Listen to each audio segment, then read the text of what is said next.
MDF is a great product, but what lets it down is its fluffy edge, and it's a challenge to make this edge not look, well, fluffy. Now, there are ideas that you can coat the edge with products to make it look smooth. So today I'm going to test these out and ask the question, does it work?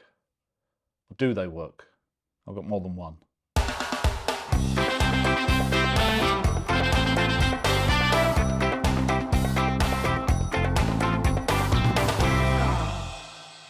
If you've ever tried making something with MDF, it won't be long before you realise that the edge that you've cut always seems to be, well, fluffy is probably the best word, compared to the face, which is nice and smooth.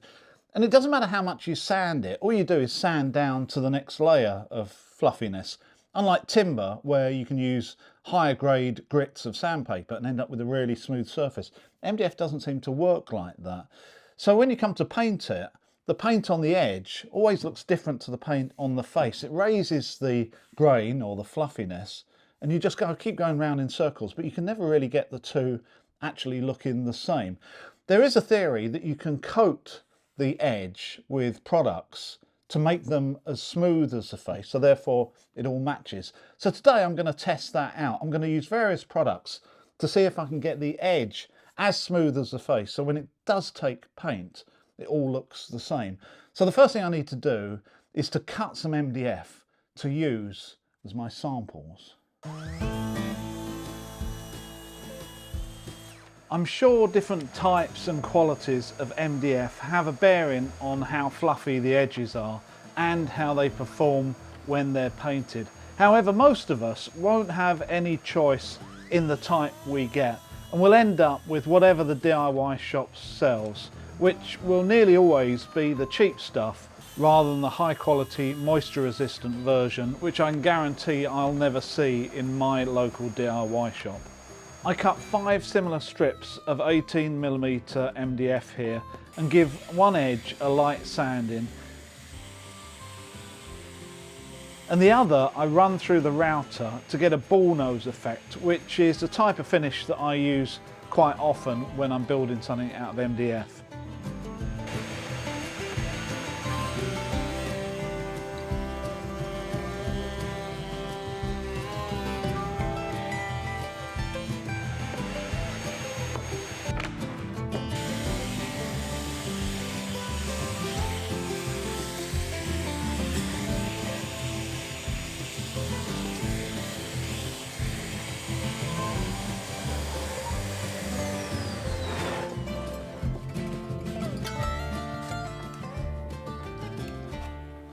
Whoosh. So I've got my 5 samples here ready to do some work on them. The first one that's been sanded, all I'm going to do is prime and paint, and that's going to be like our control sample. It's the sort of thing that most people would do in their house. They won't put any preparation on it at all. The next one hasn't been sanded, so what I'm going to do is prime this first and then sand it, which is another strategy with actually putting some paint on before you even do any sanding. So I'm going to use that strategy and then just prime it and paint it, leaving 3 left for various treatment.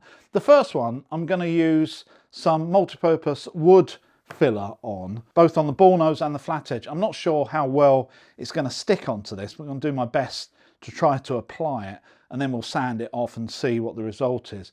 The next product I'm going to use is actually multi-purpose poly filler, which is very similar to taping jointing compound, which I've seen people use on YouTube before, but it isn't a lot more convenient because it's ready mixed. So the second one's going to be that. And the third one is a secret product, which I guarantee you, if you're doing some work around the house, the chances are you've already got a tube of this kicking about. I used it for this very reason a few weeks ago, and the results seem to come out quite well, although I've never ever seen anyone use it. So I'm keen to compare it to the other products. Right, let's get on and get these 3 products on both the ball nose and the flat edge of this end grain of this MDF. I'm then going to leave them overnight and then come back, do a bit of sanding. I might have to do a second coat if required. Then we can paint it, prime it and paint it, and then see what the results are.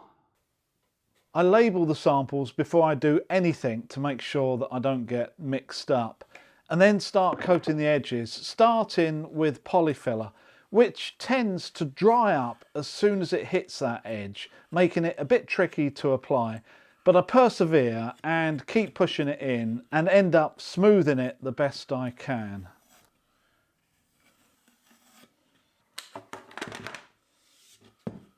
Trying to apply it to the ball nose is even harder, and it's difficult to use a knife, so I end up resorting to pushing it in with my fingers, which you wouldn't really want to do many meters off if you're building wardrobes, say.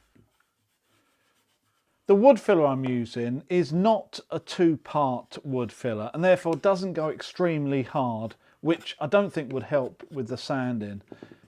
It goes on similar to the polyfiller,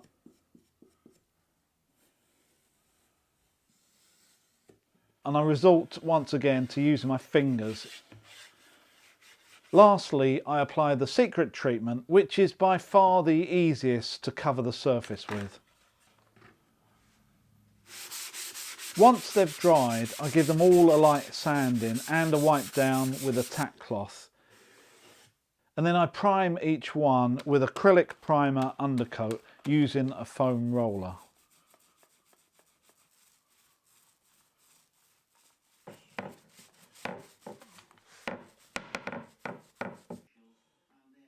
So that's the 5 now painted, and I'm going to tell you what the 5th one was, what X is, my secret formula. And I'll tell you what it is. It's actually decorator's caulk. Yeah, this is just the no-nonsense cheap stuff, which I used a few weeks ago on the plinth that I fitted lights to, that I fixed to the ceiling. And I realise now why I liked using it, and that is because it's really malleable. I wouldn't say it's liquid, but it's a lot softer and a lot easier to spread on than something like the wood filler. So it's going to be interesting to see how that one comes out. Even if it doesn't come out as good as the wood filler and the poly filler, it was really easy to put on. And because of that, I think what I'm going to do is I'm going to mix up some easy fill into a paste, quite a liquid paste, and see if I can paint that on and do a 6th sample to see if easy fill, which is a finishing compound for plaster and plasterboard, and if I can actually paint it on and get a good result. It's going to be easier than any of the ones I've tried so far. So let's mix some up, give it a try. What I'm hoping to get here is something that covers like polyfiller or wood filler, but can be applied with a brush rather than using your fingers to try to push it in, which would make application far quicker and easier.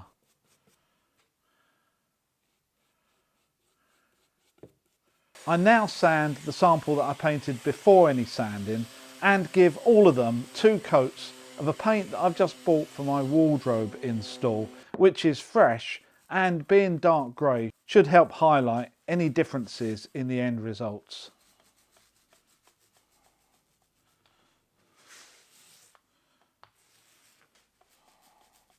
So each of the samples are now totally dry. They've had 1 coat of primer, a quick sand down and 2 top coats of emulsion. This is a satin based emulsion, so it should have a bit of a sheen to it. So I've clamped them all together so it's easy to compare them, and the results are really quite interesting. Our 2 control samples, which are the ones with no treatment, are clearly very dull and very matte. Although this has had 2 coats of top coat on it, it still looks like it's soaking into that furry edge, and potentially you really need another coat or 2 to cover it. Compared to the other 3, they look really dull. There's no satin sheen on them at all. The 3 that have got treatment by first glance are smoother and have accepted the paint a lot better. What's interesting out of those 3 is the caulk seems just to be shinier than the rest. And if you get the light at the right angle, it just has a certain sheen that the polyfiller and the wood filler just doesn't have. So let's turn it over and have a look at the ball nose, because that's a little bit more tricky than the flat edge. Immediately I can see that the 2 with no treatment, once again, just like the flat edge, are dull. And if I run my fingers over them, you can still feel they're not smooth at all. Once again, the decorator's caulk is the shiniest and pretty smooth actually. That's quite a nice finish. And the wood filler and the poly filler looks pretty good as well. So I would be happy with any of those 3. And you might be wondering, how the Easy Fill compound got on. Well, I have to say, not very well. I think I diluted it too much, and you might be able to see there, you can actually see through to the fluffy end grain. However, I think that's got some legs. If I actually put some more material in, I think that's something I need to try in the future. So for the final scores on the doors, I would say coming in 5 and 4 is the untreated. Definitely that furry edge. You're definitely going to struggle ever to get rid of it if you're using the cheaper MDF. In at number 3, I would say polyfiller, just because it's quite difficult to apply. And then for quality of the finished product, the number 1 has to be the wood filler. And I'm using the multi-purpose wood filler from Wix, which means a decorator's caulk comes in second. However, for ease of use, I would put them the other way round, and the decorator's caulk is definitely easier to apply, and you do end up with quite a nice sheen on the surface. But what is clear is it doesn't matter what treatment you use, whether it's wood filler, polyfiller or decorator's caulk, all of them have come out better than doing nothing. So in answer to the question, does it work? I would say absolutely, definitely it does. And if you're going to be making some furniture with exposed MDF edges, definitely have a look into putting something on them that you can sand down easily, that will take paint and will create a really nice finish. And if you need to, just do a few trials and do a bit of a practice before you do it on the real thing. I must admit, I still like the decorator's caulk because it goes on so easily. It's just a 2-minute job and it just transforms those edges. So definitely when I'm going to be using MDF to make things in the future, that's the way I'm going to go. I hope you enjoyed this video and maybe you've learned a little bit about MDF edge treatment. I will see you next time.